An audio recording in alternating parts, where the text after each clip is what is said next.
নমস্কার, দেখছেন কলকাতা টিভি। আপনাদের সঙ্গে রয়েছে আমি অভিক। শুরু করছি সংবাদ সারাদিন। 2014 থেকে 2025 গত 11 বছরে ভারতের ঐতিহ্য রক্ষা এবং ভারতের সংস্কৃতিকে বিশ্বমঞ্চে তুলে ধরতে একাধিক গুরুত্বপূর্ণ পদক্ষেপ নিয়েছে নরেন্দ্র মোদীর সরকার। প্রধানমন্ত্রীর জ্ঞান প্রতিফলিত হয়েছে তাঁর কাজেও। মোদীর জাদুকাঠি গর্ব এনেছে ঐতিহ্যে। মোদীর নেতৃত্বে বিশ্ববাসী ভারতের জীবনযাত্রার প্রতি আরও বেশি আগ্রহ দেখাচ্ছে। 1950 সালের 17 সেপ্টেম্বর গুজরাটের মেহসানায় জন্ম নরেন্দ্র মোদীর। 2001 সালের অক্টোবর থেকে এক যুগের বেশি তিনি ছিলেন গুজরাটের মুখ্যমন্ত্রী। 2014 সালের 26শে মে প্রথমবার প্রধানমন্ত্রী পদে শপথ নেন। তারপর কেটে গিয়েছে 11 বছরের বেশি। প্রধানমন্ত্রী পদে দুবার মেয়াদ পূর্ণ করে তৃতীয়বার শপথ নিয়েছেন গত বছর। বিশ্বে তাঁর জনপ্রিয়তা ক্রমশ বেড়েছে। ঐতিহ্যকে বজায় রেখে নতুনত্বের জোয়ার এনেছেন প্রধানমন্ত্রী নরেন্দ্র মোদী। গত 11 বছরে আন্তর্জাতিক মঞ্চে ভারতের স্থান মজবুত করতে নানা পদক্ষেপ করে চলেছেন তিনি। কি বিষয়ে ঐতিহ্যে গর্ব এনেছেন মোদী, এক নজরে দেখা যাক সেই তালিকা। 127 বছর পর ভগবান বুদ্ধের পবিত্র পিপড়া হওয়া ধ্বংসাবশেষ ভারতে ফিরিয়ে আনা এক মাইল ফলক। 2025 সালে ইউনেস্কোয় ভারতের 44তম বিশ্ব ঐতিহ্যবাহী স্থান হিসেবে যুক্ত হয়েছে মারাঠা মিলিটারি ল্যান্ডস্কেপ। পুরাকীর্তি 2014 সাল থেকে 642টি পুরাকীর্তি ভারতে ফিরিয়ে আনা হয়েছে, যার মধ্যে 578টি আনা হয়েছে শুধু আমেরিকা থেকে। জাতীয় স্মৃতিসৌধ ও পুরাকীর্তি মিশনের অধীনে ASI 1.18 লক্ষ পুরাকীর্তি এবং শিল্পকর্ম ডিজিটালভাবে নথিভুক্ত হয়েছে। মহাকুম্ভ 2025 সর্বকালের সবচেয়ে বড় আধ্যাত্মিক অনুষ্ঠানগুলির মধ্যে একটি। এক মাসে 66 কোটিরও বেশি ভক্তের সমাগম হয়। 2024 সালে পর্যটনের ক্ষেত্রে ভারতে 9.66 মিলিয়ন বিদেশি পর্যটক এসেছে, যার রেকর্ড, যার জেরে 2,77,842 কোটি টাকা বৈদেশিক মুদ্রা আয় হয়েছে। মন্দির করিডোর এবং তীর্থস্থানগুলির পুনর্নির্মাণ প্রকল্প উদ্যোগ। কাশী বিশ্বনাথ করিডোর উত্তরপ্রদেশের জন্য বারাণসী প্রাচীন ঘাট, সরু গলি এবং মন্দিরের প্রবেশপথকে রূপান্তরিত করে পুনরুজ্জীবিত করা হয়েছে। প্রায় 339 কোটি টাকা ব্যয়ে কাশী বিশ্বনাথ ধামের প্রথম ধাপটি 13 ডিসেম্বর 2021 সালে উদ্বোধন হয়। মহাকাল লোক প্রকল্প উজ্জয়িনী, মধ্যপ্রদেশ। বিশ্বমানের সুযোগ সুবিধা এবং আধ্যাত্মিক পরিবেশ প্রদান করা হয়। মা কামাখ্যা মন্দির, আসাম। অবকাঠামো এবং তীর্থযাত্রীদের সুযোগ সুবিধা বৃদ্ধি করা হয়। রাম মন্দির, অযোধ্যা। 2020 সালের অগস্টে রাম মন্দিরের ভূমি পুজো হয়। 2024 সালের 22 জানুয়ারি মন্দির উদ্বোধন হয়। কেদারনাথ মন্দির, উত্তরাখণ্ড।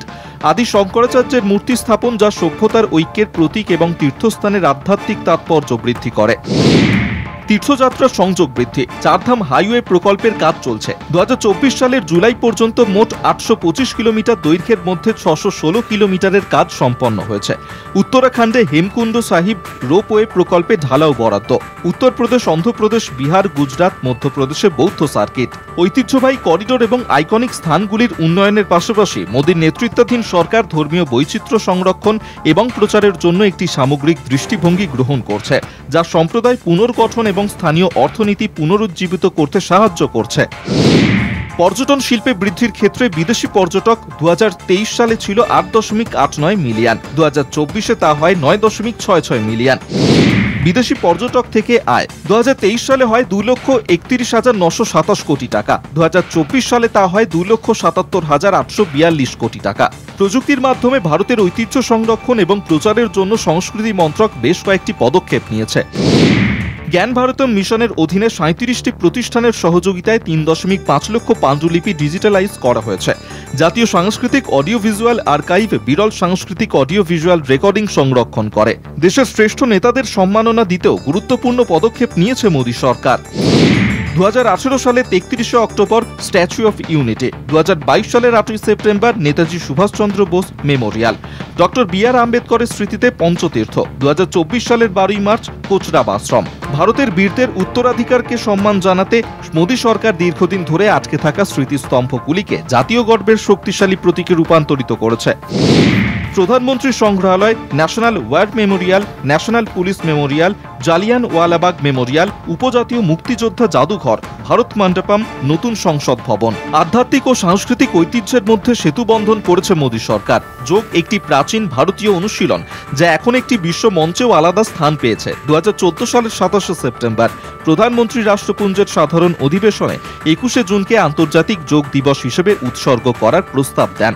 তারপর মোদীর নেতৃত্বে 2015 সালের 21শে জুন নয়াদিল্লির রাজপথে প্রথম আন্তর্জাতিক যোগ দিবস পালিত হয়। আয়ুর্বেদ ভারতকে সামগ্রিক স্বাস্থ্যসেবার জন্য একটি বিশ্বব্যাপী কেন্দ্র হিসেবে প্রতিষ্ঠিত করতে সাহায্য করছে। মোদীর দৃষ্টিভঙ্গি এবং ঐতিহ্যবাহী জ্ঞান আয়ুর্বেদকে বিশ্বব্যাপী প্রসারিত করছে এবং আধুনিক স্বাস্থ্যের প্রয়োজনে এটিকে একটি বিশ্বস্ত প্রাচীন নিরাময় বিজ্ঞান হিসেবে প্রচার করছে।